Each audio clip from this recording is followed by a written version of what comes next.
Now that we've learned the chords for the song, we want to take a look now at the rhythm that we'll use with those, and then our right hand melody for this song, Cornerstone. We're going to be playing these left hand octaves, okay? So as we space that out for the low sound that this gives to help almost reinforce the bass and what the bass player is doing, we're going to be holding that out for 2 measures, which is 4 beats twice over. So 1, 2, 3, 4, and then again the same chord, 2, 3, 4, and then the F sharp minor, and so on.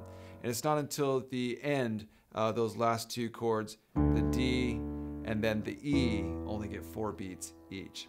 So that's only going to be left hand that holds the chords out, because that is the moment that our right hand melody is going to be playing over top of what the left hand is doing, just holding out those long bass notes. And we'll come back to that thought with the melody in just a second.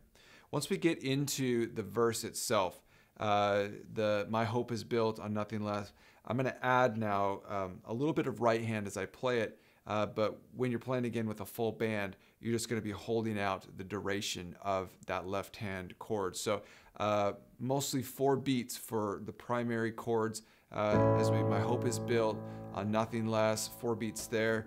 And then as it progresses through the chords, it's not until the end that you begin to move quicker on the chords, and a few of them will get just 2 beats each. And so like the D, but wholly trust in Jesus' name, that last line, but wholly trust, just 2 quick beats on each of those chords. Name, 2, 3, 4, and then 1, 2. There's a very quick A over C sharp that happens on beat 3 right there to take you into the chorus, and that's an important little lift on the bass notes that happen in the left hand. So you're holding out, but wholly trust in Jesus' name, 2, 3, 4, and then again 1, 2, 3, 4, 1, 2, 3, 4, 1, 2. Keep going through the chorus at these 2 beats, kind of feel 3, 4, 1, 2, 3, 4. That's an A right there, but you get the vibe of just very quicker 2-beat chords as they move through the chorus section right there. And then at the end, He is Lord. And you're back to really what is your intro, because your right hand's going to be playing that melody. All right, that's the general feel for the rhythm that we'll play. Let's take a look now at this right hand melody. What we're going to do is start on the 4th note going up that scale. And we're playing this in A. So if we go up from an A, 2, 3, 4, that's going to be on a D note. And our left hand is playing a lot of octaves. We actually duplicate that feel with octaves of this melody on top.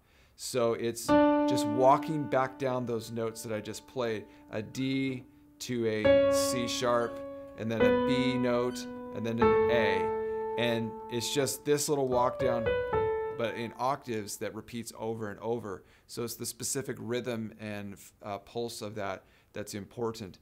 As you're walking down, I think fingering is important for this melody because you're playing on a raised black key right here.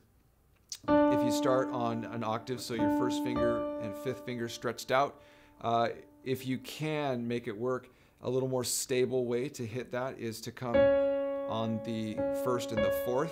That might be a stretch for a lot of people, just depending on the reach of your fingers.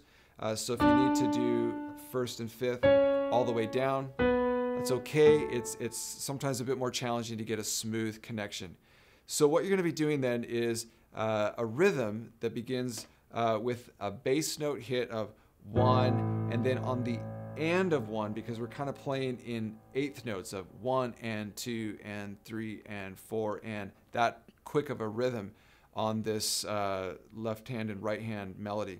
So let me show it really quick and then we'll break it down. So you're going to be counting 1 and 2 and 3 and 4 and 1 and 2 and 3 and 4 and 1 and 2, and it's really the same thing over again. And your bass notes will move, but your right hand melody gets to stay the same, which is nice. So F sharp is the next chord, 1 and 2 and 3 and 4 and then so on when you hit the D. Even though those chords move quicker and the right hand still maintains that same melody, pattern, and rhythm. All right, so how does that go? 1 is the bass note, beat 1, 1, and then the and of 1, 1, and 2, and 3, and 4, and. Okay, so you have a couple hits on each little note walking down. 1, and 2, and 3, and 4, and it's just that last A that you hold it out until the next one beat comes, and you cycle through the chords as they go. So put it all together and you've got a great intro that happens. Watch it in the play along for the moments that you use that intro, the beginning of the song obviously, and then connecting the ends of choruses, repeating of choruses sometimes, and especially through the end of the song, and it finishes out playing that melody. It's a really simple progression to go down and a lot of fun as a piano player.